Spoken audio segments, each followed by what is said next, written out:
Each year, archaeologists discover evidence that ancient people knew more than commonly thought. They used beer to treat infections, made pigments that last millennia, and created metals stronger than anything today. They left cities underwater, bred with prayers, hidden treasures, tombs that survived earthquakes. All of this exists. You can verify it in museums, through dating, and in archives. I only collected what science has confirmed, but it's still hard to believe. Watch this video to see how much livelier and more advanced the ancient world was than we usually think. Hello? You're on the Kurtop channel. Antibiotics of ancient Egypt. Archaeologists have found that the ancient Egyptians used antibiotics thousands of years before science discovered them. A study of a mummy showed a high content of tetracycline, a substance that was officially discovered only in 1948. Traces of it were found in bone tissues and tooth dentin, which indicates regular consumption of this compound during life. The discovery happened by accident. Archaeology students decided to recreate an ancient Egyptian beer recipe, following found records and illustrations. During chemical analysis of the samples, it turned out that tetracycline is formed in the fermentation process. Microorganisms from the Streptomyces genus in the wort can synthesize antibiotics, explaining this. The results showed that ancient Egyptians mastered fermentation technology and likely knew its medicinal benefits. The high antibiotic levels in the mummies suggest beer was used not only as a drink, but also to prevent and treat infections. Whale Cemetery of Chukotka. On distant Chukotka, near the village of Yanrakanot, a drone captured one of the most unusual places in the Arctic, a whale cemetery. Bones and skulls of sea giants have gathered on the tundra shore over decades. Locals consider the site sacred. Whaling in Chukotka has ancient roots and is still allowed in a limited form.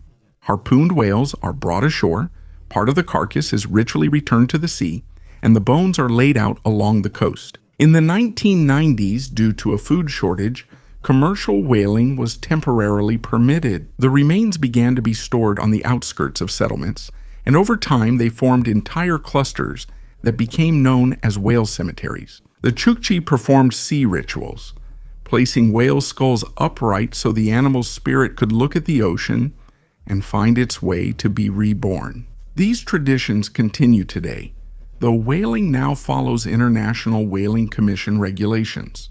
The whale cemetery in Yanrakanot has become a kind of symbol of the connection between humans and nature for the local residents. This is not a place of death, but a reminder of life's cycle and respect for animals that give us food and warmth. The Petrified Sequoia of California. In California, not far from the city of Calistoga, there is one of the largest petrified forests in the world. This natural monument is about 3.5 million years old. Giant sequoias once grew here, but an ancient volcanic eruption buried the grove in ash and lava, stopping decay in the oxygen-free environment. Mineral solutions saturated the wood, replacing organic material with silica. That's how precise stone replicas of the trunks were made, preserving bark, growth rings, and inner structure. The first mentions of this place date back to 1857, when settlers accidentally came across petrified trunks during construction. Scientists later confirmed these were Sequoia fossils, over 2,000 years old during the catastrophe. The area became known as the California Petrified Forest.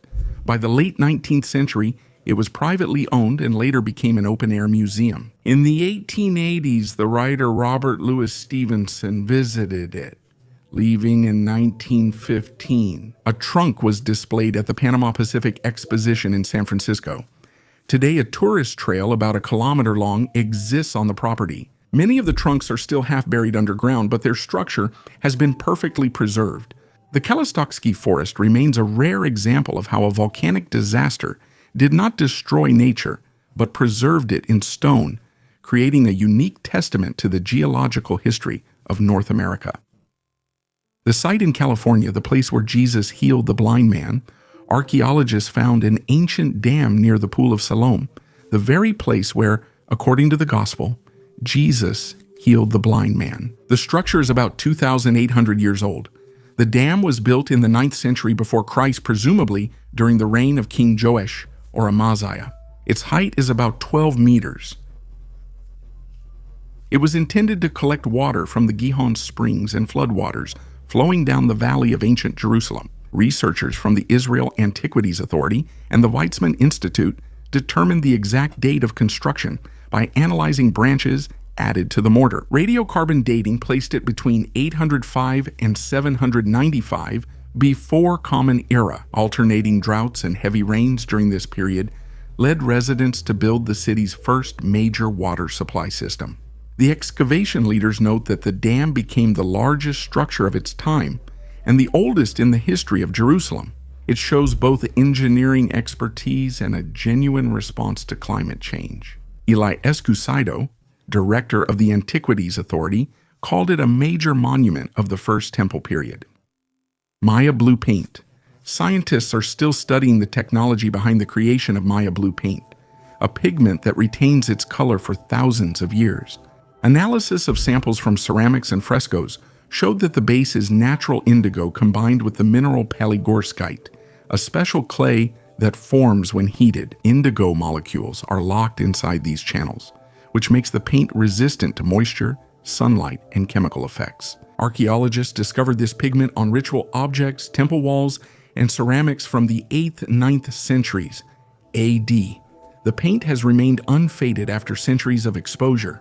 Modern research has shown that a similar structure can be used to create new, long-lasting pigments and protective coatings. Maya technology showed how ancient chemistry created a material that modern industry didn't achieve until thousands of years later. The mystery of Abu Qir Bay off the coast of Alexandria. Archaeologists have raised artifacts from the bottom from an ancient city that lay underwater for more than 2,000 years. Excavations took place in Abu Qir Bay, the former site of the Ptolemaic port Canopus. They discovered temple column fragments, a sphinx head, a priest statue, and a large headless granite torso. The work was supervised by the Egyptian Ministry of Antiquities and conducted by divers using archaeological dive equipment. According to archaeologists, the city of Canop went underwater as a result of a series of earthquakes and tidal shifts that struck the Nile Delta. After the submersion, a layer of silt and sand covered the streets, temples, and necropolises. The discovered artifacts date back to the Ptolemaic and Roman periods, approximately from the 3rd century before Christ to the 3rd century AD. The images, style, and stone types confirm this. The bay remains a mystery. Sheriff Fadi of the Ministry of Tourism and Antiquities said the restored discoveries will be featured in the Mysteries of the Sunken City exhibition at the National Museum of Alexandria. The exhibition already features 86 rare exhibits, showing what life was like on the Egyptian coast in the times before the sea claimed this city. The pharaoh and 2 queens in Egypt have opened the tomb of Pharaoh Amenhotep III after 20 years of restoration work. This is one of the largest projects in the Valley of the Kings in recent decades. Amenhotep III ruled Egypt from 1390 to 1350 before Christ. He was regarded as one of the 18th dynasty's most powerful rulers. His reign symbolized a flourishing of architecture, art, and diplomacy. The tomb opened to the public in Luxor on October 4th. The walls now again show scenes of the pharaoh, Queen Tiye, and their daughter Sidamun. The complex includes 3 halls, a main burial chamber, and 2 side rooms for female royals. Tiye came from a humble family but became one of the most influential women of her time, and her daughter Sidamun became the wife of her own father. Due to religious traditions to strengthen the dynasty, the sarcophagus and tomb treasures were lost long ago, but the walls and architecture remain preserved. Priests later relocated Amenhotep III's mummy to his grandfather Amenhotep II's tomb, where it was found in the 19th century. Today, the remains of the pharaoh are kept in the National Museum of Egyptian Civilization. The mysteries of the Chinese settlement in the Chinese city of Shaoxing, Zhenjiang province. While building the water treatment plant, workers discovered unusual soil layers. Archaeologists from the Institute of Cultural Relics and Archaeology discovered a 2,500-year-old coastal settlement during excavations. The find dates to the Yue Kingdom, which existed during the Warring States period from 475 to 221 before Christ. Excavations revealed Baikao Yuan, was a trade and maritime center. Two large wooden structures covering about 1,300 square meters were discovered. The first is a stilt house with straw, reed, and wood walls tied with grass ropes. The second is a large platform of 10 rows of piles along the Cow River bank. This construction required precise calculations and knowledge of loads and soil moisture. Experts note that the mortise and tenon joints in the wood demonstrate an understanding of three-dimensional construction, which is characteristic of later dynasties. Clay urns, porcelain bowls, bronze drills, and stone tripods were found at the site. The pig burials drew special interest. Whole animal skeletons placed along the shore, likely for a sacrificial ritual. These rituals show the settlement's people linked water to fertility. Currently, archaeologists and city authorities are preparing a plan to reduce the area of the archaeological reserve. The place is called a time capsule of the late Bronze Age, which helps us understand how cities in ancient China were built, dependent on rivers and seas. Sculptures of a vanished era. In Guizhou, China, artist, cartoonist, and professor Sun Peilun spent over 20 years creating the unique stone valley known as Yilang. He built hundreds of stone sculptures, towers, and walls across about 185,000 square meters. The complex features artificial castles, ponds, and alleys with carved rock faces. Local stonemasons participated, learning a unique technique from the creator, building without blueprints, using stones as if making simple fences. This approach made it possible to preserve the natural shapes and irregularities of the rock. The material used was local limestone, which is accessible and environmentally friendly.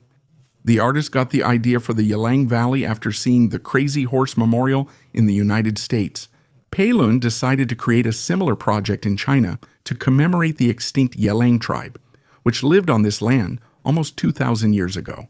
With no written records from the ancient city, the valley became an artistic effort to revive their memory. Today, the complex has turned into a cultural center. University buildings have appeared next to the valley, and students help Peilun with construction and maintaining the area. The project is viewed as a blend of archaeology, architecture, and memory. The Yilang Valley has become an example of how modern people can restore the past, not through discoveries, but through their own ideas about what might have been forgotten. Egyptian faience. Long before the invention of glass and glaze, the Egyptians learned to create a material that combined the properties of stone and ceramics. Egyptian faience was a mixture of crushed quartz, lime, and copper compounds. A shiny, bright blue crust formed on the surface during firing due to copper oxidation under controlled conditions. By changing the composition of the mixture and the oxygen pressure in the kiln, craftsmen achieved different shades, from turquoise to blue.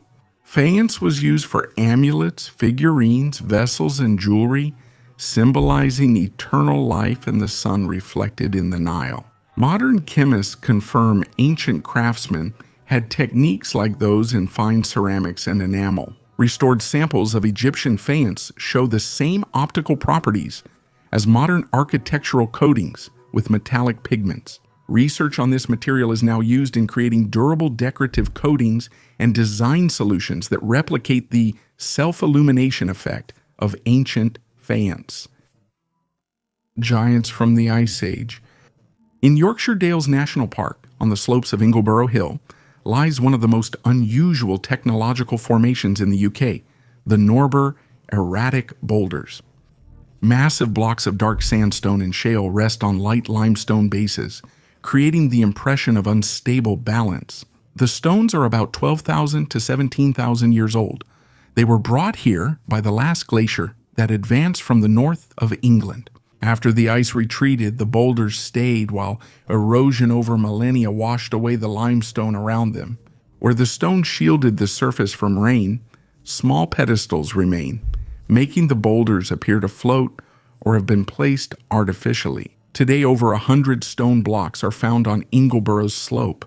They differ in size and shape, but each shows the same formation principle, a mix of ice's force and time's effects.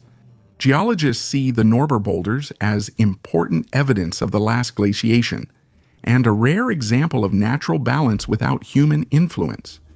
The site is a protected geological monument in the United Kingdom and a major natural attraction in northern England. For researchers, this is more than a boulder collection. It serves as an open archive of the region's climatic history, preserving evidence of glacial processes that shaped Europe's landscape. In southern Germany, in the village of Velkertskofen, archaeologists discovered a massive stone circle with a diameter of 12 meters dating back to the Roman Empire era. Inside, they found no bones or objects. The tomb was completely empty. Researchers think it's a cenotaph, a monument for someone buried elsewhere. The structure is near an ancient Roman road and seemed to serve more as a symbol of memory and family status than as a burial. Next to the circle, a stone foundation has been preserved, where a statue or a tombstone might have stood. For Bavaria, such a find is unique. Similar monuments were previously found only in Italy and Central Europe. Scholars believe that the monument might have been erected in honor of a Roman military commander or official who died far from home. The empty tomb has become one of the best examples of Roman memorials in Germany and helps us better understand how the concepts of memory and immortality were perceived in the provinces of the empire. Artifact from New Orleans. Subtitles created by Dima Torzak in the city of New Orleans, United States of America. A married couple found a marble slab with a Latin inscription in their yard. Initially seen as decoration, the stone's text soon drew scholars' interest. Research showed that the slab is an ancient Roman tombstone about 1,900 years old. It bears the engraved name of Sextus Congenius Verus, a sailor of the imperial fleet who died at the age of 42. The artifact had been considered lost since the beginning of World War II. The last record of it dated back to 1939 when the stone was in the National Archaeological Museum of Civitavecchia, which was later destroyed. After the Allied bombings, the tombstone's whereabouts became unknown. It is thought American servicemen took it from Italy, and it was later used as a decoration in private Allied ownership. Specialists from Tulane University and Professor Susanna Lusnia confirmed the find's authenticity. The inscription matched the 1910 catalog's Latin epigraph records. The reference to a ship named after Asclepius, the god of medicine, confirmed that Verres served in the Navy at the height of the Roman Empire. The tombstone is currently in the possession of the FBI, and negotiations are underway between American and Italian authorities about returning the artifact to its homeland. United Nations Educational, Scientific, and Cultural Organization representatives stated that this case leads to the successful return of illegally exported cultural valuables. Irreplicable steel. Damascus steel remains one of antiquity's most mysterious materials, used to forge blades known for their flexibility and sharpness. The raw material was Indian wood steel, which was exported to the Middle East. During forging, it was repeatedly heated and cooled, forming a blade pattern like water ripples. Modern research has shown the blades have nanoscale iron carbides for exceptional strength, but the heat treatment and carbon control methods haven't been fully replicated. Replicating the ancient method produces similar but not identical patterns or durability. These blades were produced from the 11th to the 18th century and were considered a symbol of craftsmanship and status. They were valued by warriors, scholars, and collectors in the East and Europe. The mystery of Damascus steel is still unsolved, as modern metallurgists can't fully explain how past craftsmen combined its strength, flexibility, and beauty. A giant pile of sand, listed by United Nations Educational, Scientific, and Cultural Organization. In Dagestan, 18 kilometers from Makachkala, is the largest sand dune in Europe, Sarakum. Its height reaches 262 meters, and its area is over 1,000 hectares. The name translates as Yellow Sand Dune. It is part of the Dagestan Nature Reserve and is recognized as a United Nations Educational, Scientific, and Cultural Organization Biosphere Reserve. The main mystery of Sarakum is that it is not located in a desert, but in a steppe and mountainous area where it often rains and trees grow. There are no other sandy areas within dozens of kilometers.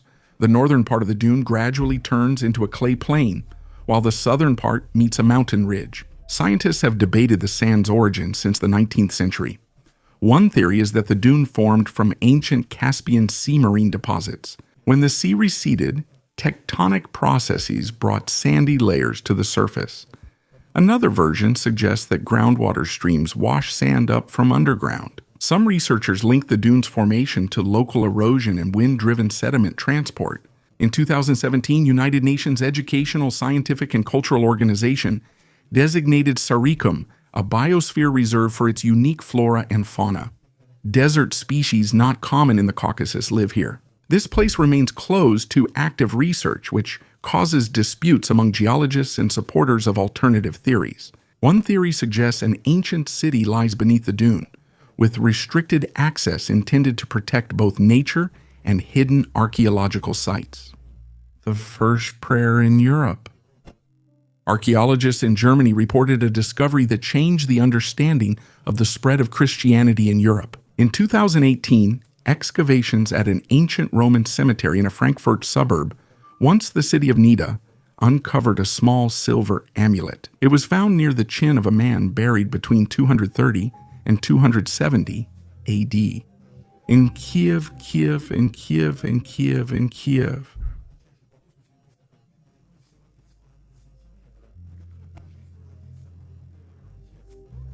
Connections with. I looked at the Latin text. It contains recorded interview phrases, the Energoid system in the Caucasus. Architect sense. The amulet appeared at the same time as the thinnest strip. Holy, holy, holy. In Jesus Christ's name, all knees in heaven, on earth, and under the earth bow before him. Words typical of Christian liturgy hadn't been found in artifacts from such an early period before. The inscription mentions St. Titus, a disciple of the Apostle Paul, which makes the amulet one of the earliest pieces of evidence of Christian tradition outside of Italy. This is the oldest confirmed Christian text found north of the Alps. 118 days in the ocean. In 1973, the British couple Morris and Moreland Bailey survived after drifting for 118 days in the Pacific Ocean. Their journey started a year earlier, leaving Southampton on the yacht Aurelin and sailing to New Zealand via the Panama Canal. Their route took them through the Galapagos Islands. At dawn on March 4, 1973, the yacht struck a whale and was critically damaged, sinking soon after. The couple got onto a life raft and dinghy, bringing minimal food, a compass, and some tools. In the first days, the Baileys collected rainwater and used the remaining food, but soon their supplies ran out. To survive, they caught fish and sea turtles with homemade hooks made from English pins. Previously, the couple followed a vegetarian diet, so switching to meat was a serious challenge. They endured storms, heat, and constant saltwater exposure, which led to skin sores. While adrift, 7 ships passed by but didn't see the raft. Their signal flares failed, and they lacked a mirror to reflect light. Despite physical exhaustion, Bailey and his companion supported each other, tried to stay calm, read books, and kept records. After 118 days on June 30, 1973, they were spotted by the crew of the South Korean fishing vessel Waeomi 306. The raft had drifted 2,400 kilometers from the wreck. The couple each lost 18 kilograms, but were rescued and taken to Honolulu. After returning to England, the Baileys detailed their ordeal in the best-selling book 117 Days Adrift. Once recovered, they resumed sea voyages. Day of Horror. In the year 365 AD, a major earthquake off Crete's coast triggered one of the ancient world's most destructive tsunamis. The waves hit Africa's northern coast and nearly destroyed Alexandria, Egypt's largest city. Contemporaries said the sea quickly receded, exposing the seabed, before a massive wave hit Gammon and the coastal areas. Historians believe that the magnitude of the earthquake could have reached 8. Geological studies confirmed the displacement of lithospheric plates in the eastern Mediterranean during this period. As a result, underwater areas near Crete rose by several meters, while Egypt's coastal zones had multiple aftershocks. The destruction was so great that the memory of the disaster was preserved in cultural traditions for 2 centuries. In Alexandria, annual mourning ceremonies were held, which became known as the Day of Terror. Their last mentions are from the late 6th century, making this one of the longest-lasting traditions in ancient history. Archaeologists discovered flood traces and destroyed buildings in the ancient port, confirming the disaster's scale. A tomb that survived the earthquake. On the territory of the ancient city of Pasargadae, the capital of the empire, there is a tomb that is traditionally associated with the name of Kir the Great. The structure was built around 530 before Christ and remains one of the most enduring monuments of ancient Iran. For 2,500 years, it has survived many earthquakes without compromising its structure. Studies have shown that the builders used principles similar to modern seismic isolation technologies. The foundation of the tomb consists of several layers of limestone. The lower layer is bonded with a limestone mortar, while the upper blocks are laid on top without rigid fixation. There is a layer between them that allowed the structure to slightly slide during underground tremors. This reduced the load and prevented the stonework from being destroyed. The upper part of the tomb is made of massive blocks connected by metal clamps. Despite its simple shape, a cubic chamber on a six-stepped base, the structure is a well-designed engineering system. Islamic Azad University modeling showed that during strong ground vibrations, the upper part can shift relative to the base, absorbing impact energy. There is no clear evidence that Cyrus was buried in this mausoleum. The tomb was opened and looted back in ancient times, and the epitaph mentioned in the sources has not survived to this day, despite debates about the identity of the person buried there. The structure remains one of the oldest examples of earthquake-resistant architecture and is evidence that the engineers of the Achaemenids understood the nature of earthquakes much more deeply than is commonly believed. Bread. In Turkey, archaeologists have found an extremely rare artifact of early Christianity, a charred loaf of bread with an image of Jesus Christ, which had been buried underground for about 1,200 years.